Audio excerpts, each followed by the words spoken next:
hate this band. And I don't say this as a blind hater. After Kiss, Mötley Crüe were the second band I ever got into as a kid. Listening to a song like Wild Side at such a young age made me realize, oh, I guess bands other than Kiss can also make good music. And I was a big fan.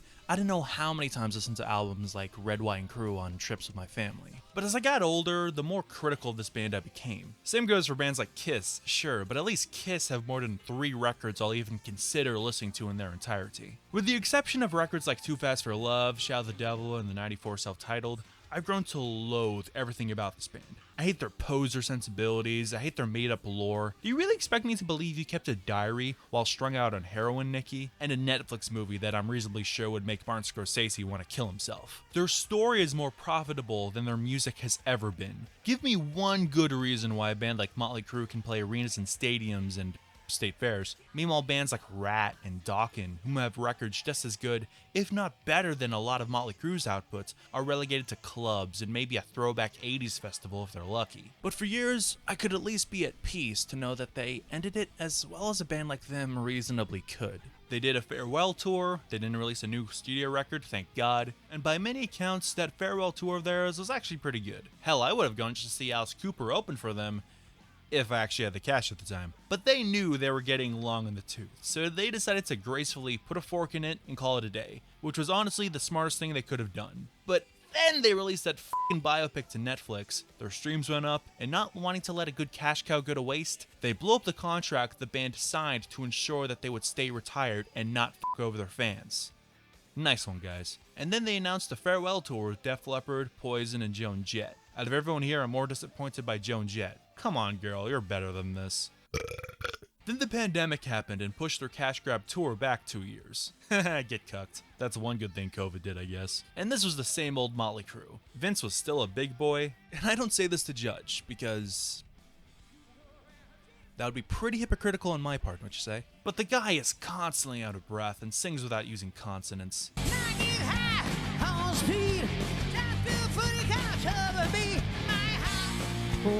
The band are constantly accused of lip syncing, bass notes being heard when Nikki Vanilli's hands aren't even on his bass,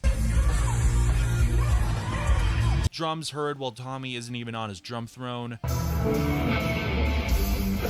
Vince isn't lip syncing, at least for the most part, even though he's the one member who probably should, but he's still getting some of the high notes piped in, and he's barely even trying to hide it.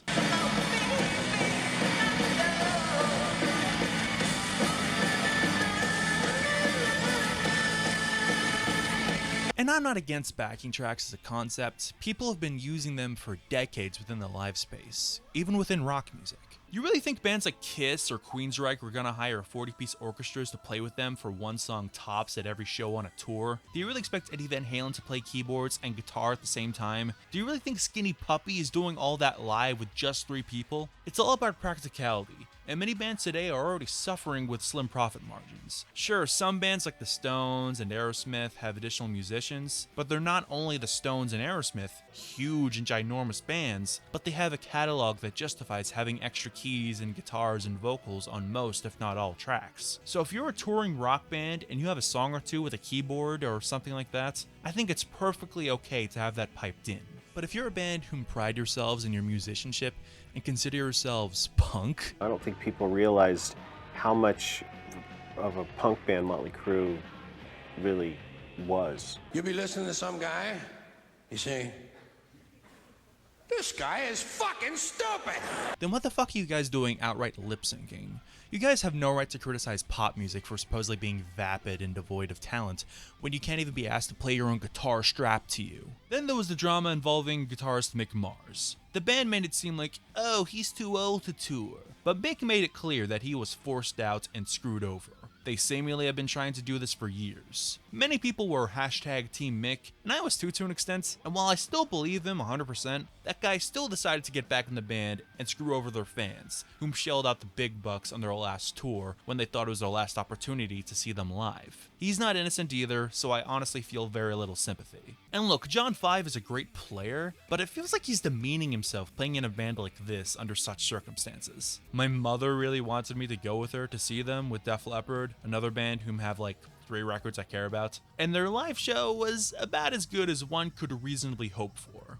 Doesn't mean it was good, but it wasn't a train wreck. When they played the song The Dirt, written for that stupid movie, I took a piss because I had little interest in enduring that song live. Well, live. And even people at the urinals next to me were making fun of Vince's voice. Seeing Nikki dressed up as an unholy love child of John Taylor from Duran Duran and Marilyn Manson is just kind of sad. What are you thinking? Wearing the trash that you wear. Dress your own age, old man. The snapbacks you wear have made me honestly consider suicide. And these glorified strippers miming to the canned backing vocals just feels kind of weird and gross. Don't get me wrong, they are very attractive, and I'm no prude, but please, there are children present. You guys aren't the dangerous rock and rollers you were in your 20s. You're in your 60s and playing to families. Is I do not, and I have not seen one motherfucking pair of fucking titties. What the fuck? And these new songs.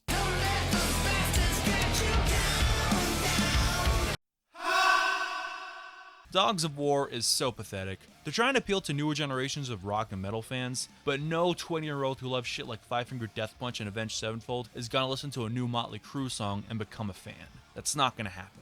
Just play to your audience who already like stupid hard rock songs. Rat's last record, Infestation, was honestly pretty good because they just made a new Rat record. They didn't try and update their sound to fit in with the Used and the Fray, and it's all the better for it. Seriously, Infestation is a record definitely worth your time if you want a good, modern, kinda record from a quote-unquote hair metal band. Then again, besides that, I don't think there's any real choices, let's be real here. There's a reason Mötley Crüe haven't released a full-length record since Saints of Los Angeles in 2008.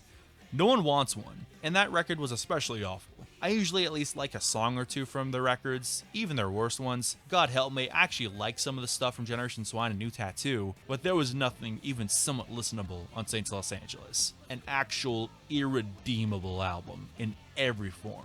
Ever since then, all they could muster is the occasional single that's immediately forgotten about, and it's usually produced by Bob Rock, who hasn't had the whiff of a decent record since the 90s. Kinda like Mötley Crüe. They kinda deserve each other. Every new song from the Dirt's Greatest Hits package was painful. They even covered Like a Virgin by Madonna.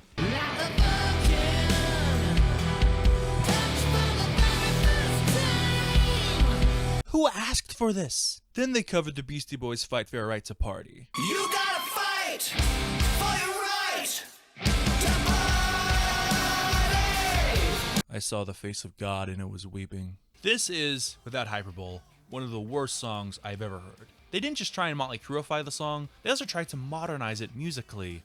And Vince... Tommy, Sixx, 5, let's make some noise. Kick it. Vince just doesn't care. But more than the song itself, which make no mistake is shits for the birds, I mean...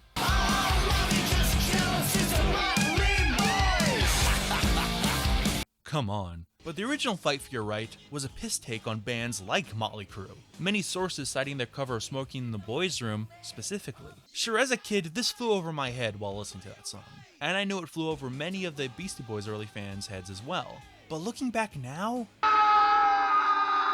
this shit is basically still Panther. I'll kick you out of my home if you don't cut that hair. Anyone with half a brain cell could tell that Mike D, Adderrock, and Adam Yauch were playing characters as these exaggerated douchebags. I guess we know now who have less than half a brain cell. You can't try and reclaim something like this because, first off, you have to actually know you're reclaiming it, but you also need to change the context or something, but this is just a poorly executed cover. Sucks. For once, Nikki, I agree wholeheartedly. It's up there with Brandon as one of the band's all-time worst songs. Completely irredeemable. The absolute worst.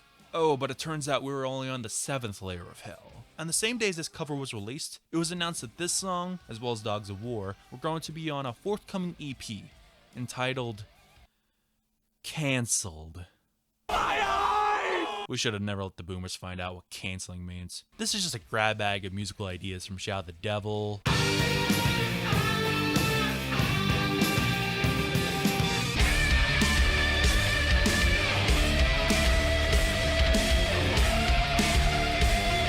and Dr. Feelgood.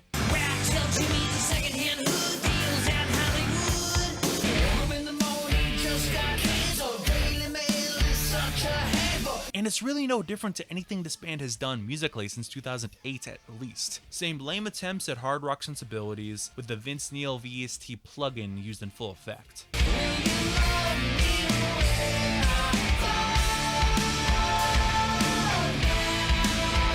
But the main thing people are talking about are the goddamn shit-ass, fuck-ass, weak-ass, lame-ass lyrics. And let me just start off by saying that canceling is, for one, nothing new.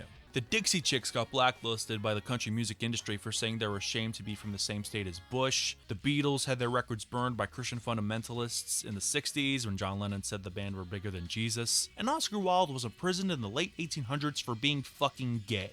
And two, canceling usually doesn't even fucking work.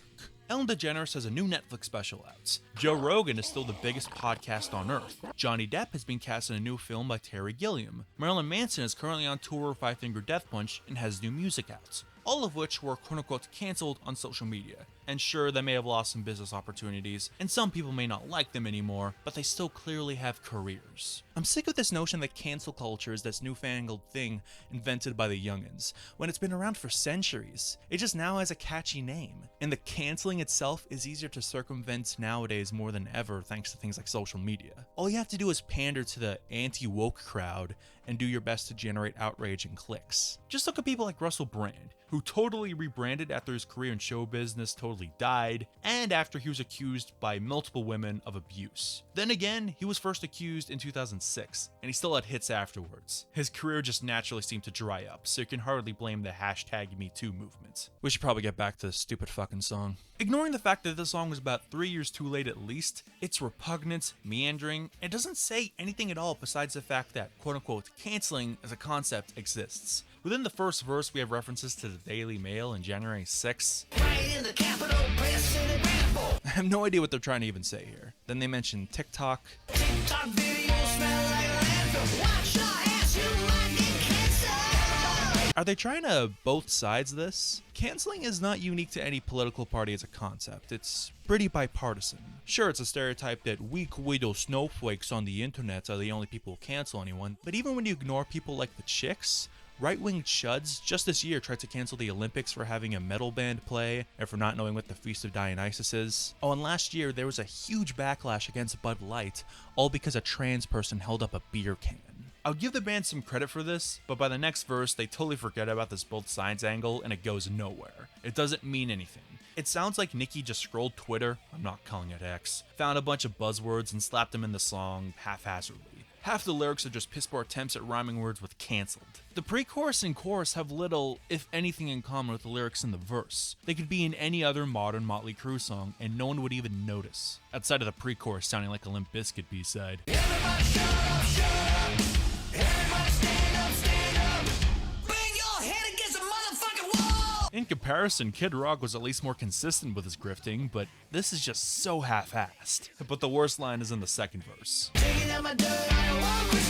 Vince, you killed a guy and severely injured 2 innocent people and gave them brain damage while driving drunk. No one's trying to find racist tweets from you guys. No one cares enough. I'm half surprised no one brings up songs like All in the Name of, you fucking creeps. Hell, in this very song, there's lines like this.